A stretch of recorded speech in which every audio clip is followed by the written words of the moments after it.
Fala galera, tudo bem? No vídeo de hoje nós vamos falar sobre a influência russa, tanto em golpes militares quanto em exportação de armas no continente africano. É uma questão pouco falada, mas muito envolvente dos dias de hoje, principalmente por tratar de uma região muito pobre e pouco acessível. Então, se gostou já do tema, já dá aquela curtida, compartilha e vem com nós que o assunto é cabuloso. Ao longo da história, a gente viu a brutalidade do colonialismo europeu no continente, né?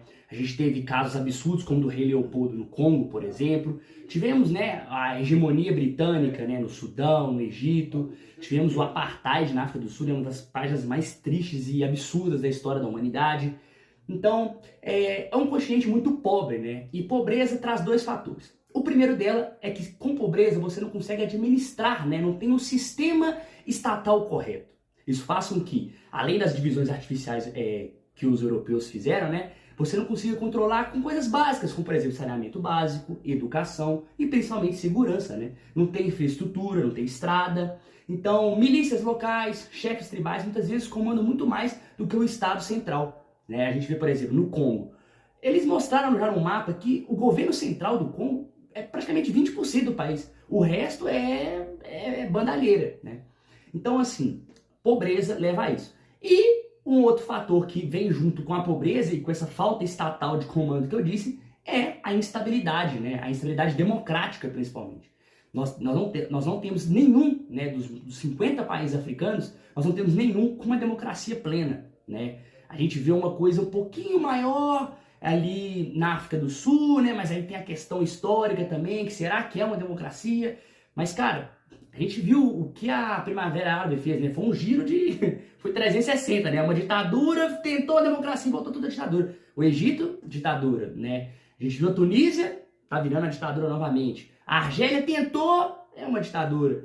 Então, assim, esses fatores contribuíram para que a instabilidade democrática, e aí principalmente a ascensão de exército, de grupos armados, aconteça com muita facilidade. E não estamos falando de antigamente, nós estamos falando de agora, Eu vou citar aqui alguns países que passaram por essas questões, de golpe militar, e aí dar uma pitada de por que a Rússia tem tanto a ver com isso. A Rússia oficialmente não comenta seus laços com a África, mas a gente viu que os Estados Unidos resolveram dar uma abandonada do continente nos últimos anos, muito pelas questões internas, que o país americano vem sofrendo, e também por uma questão de o foco maior na disputa comercial com a China no Pacífico e tudo mais. Então, criou-se esse vácuo de poder internacional. E quem vem cumprindo com esse vácuo, principalmente na exportação de armas, é a Rússia. Vale lembrar aqui que a União Soviética tem um papel importante em muitas independências dos países africanos. Então não é uma ligação de hoje, Claro que com o fim da União Soviética teve uma queda, já que a Rússia quebrou, mas agora com uma nova ascensão econômica, isso vem ocorrendo principalmente no campo da segurança. Um exemplo muito bom que eu vou dar aqui é a questão do Mali, O Mali teve um governo democraticamente eleito, do Keïta, mas esse governo não se sustentou muito e foi derrubado pelo general Assimi Goïta. E por que o Mali, um país tão pouco falado, tão pobre, é simbólico? Porque o Mali, antes, quem tratava das questões malineses era a Europa, Era um tribunal específico da União Europeia criado para tratar. Só que Moscou, através do grupo paramilitar, que ficou famoso, já que ele está na Ucrânia também, o grupo mercenário, grupo Wagner, isso fez com que a Rússia, por debaixo dos panos, conseguisse, primeiro, influenciar o exército malinês e, segundo, exportar armas clandestinamente, já que é um grupo militar privado, não é o exército russo mandando conselheiros do exército para lá. É um grupo paramilitar que Moscou usa para, como se fosse um esquadrão suicida, da cultura pop aí, que a gente está vendo. Isso fez com que armas russas mais modernas chegassem no país e o exército malinês rapidamente derrubasse o governo civil. Então, o Mali é muito importante. Isso nós não estamos falando de muitos anos, nós estamos falando de 2021, ano passado. Outro país importante do lado do Mali, Burkina Faso, sofreu um golpe militar, resolveram tacar sanções. E ele disse, amigo, não estou nem aí para sanções. A gente não recebe ajuda nenhuma mesmo. Burkina Faso rapidamente se aliou com Moscou e também recebeu armas. Um importante aqui é a República Centro-Africana, país muito rico em metais nobres, em terras raras, E pouco explorado, já que é um país muito pobre. O grupo militar mercenário, né, o Wagner, ele é acusado de diversas violações de direitos humanos. Ele é acusado de pegar grupos paramilitares rivais e decapitações, estupros, né, coisas forçadas e tudo mais da comunidade local. Então, a República Centro-Africana. Isso leva a uma questão, né? Ué, beleza, mas Moscou tá fazendo tudo de graça? Como que ela tá fazendo de graça? Ela também precisa de dinheiro, né? Já que ela é alvo de sanções. Então, aí que entra o fator, né?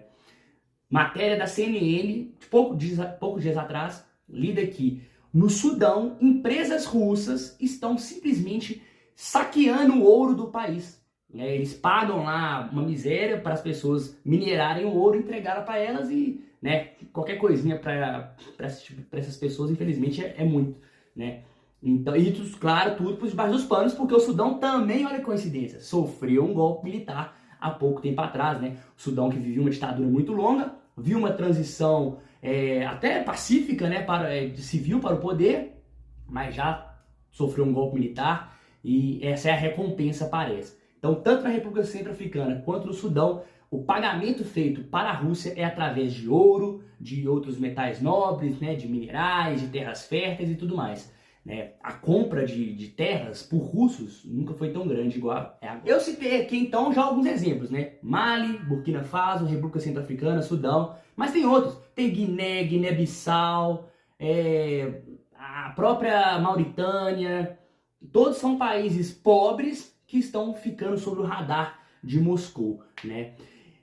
Só para vocês terem ideia, o comércio em 2010 de armas da Rússia para o continente africano era de 6,6 bilhões de dólares. Pois é, ano passado, desses 6,6 foi para mais de 20 bilhões de dólares. Né? Então mostra como que a Rússia, por debaixo dos panos, normalmente ela não fala, mas por debaixo dos panos está caminhando para traçar um cordão de influência no continente africano. Quer uma outra dica para vocês verem como que essa influência russa é bem grande? As votações da ONU com respeito a condenar a invasão russa na Ucrânia. Esses países que eu citei aqui, pode perceber que a maioria não condenou. Né? Eles sempre se abstêm de votos. Claro, para não criar uma imagem também ruim no Ocidente, eles se abstêm e não votam condenando. É muita coincidência, né? Pode ser que sim, pode ser que não, mas fica aí. Tá certo? Então, a gente viu há pouquinho tempo atrás também uma nova parceria junto com o Egito, né, que também é uma ditadura, de construir uma usina nuclear, né, com apoio russo, já que a Rússia querendo não domina muito, né. E é aquela coisa, né, gente, business são business, né. A gente tem que lembrar que a Rússia é a segunda maior potência nuclear do mundo, tem uma indústria bélica muito grande, assim como a americana, ela precisa vender armas, né. E ela encontrou um terreno fértil na África com essa saída do Ocidente de lá, né. A Europa também, né, com as questões ambientais e a Europa querendo banir as armas. Vamos ver como vai ficar agora, né, já que a Ucrânia deu um susto. Então, repetindo, prestar muita atenção nisso, roubo de terras, roubo de ouro, grupos mercenários sendo usados, né, tudo isso para ficar atento. Eu vou deixar até algumas matérias aqui para quem quiser acompanhar essa questão e ver o que está acontecendo com mais detalhes, tá bom? É isso, até o próximo vídeo, tchau, tchau.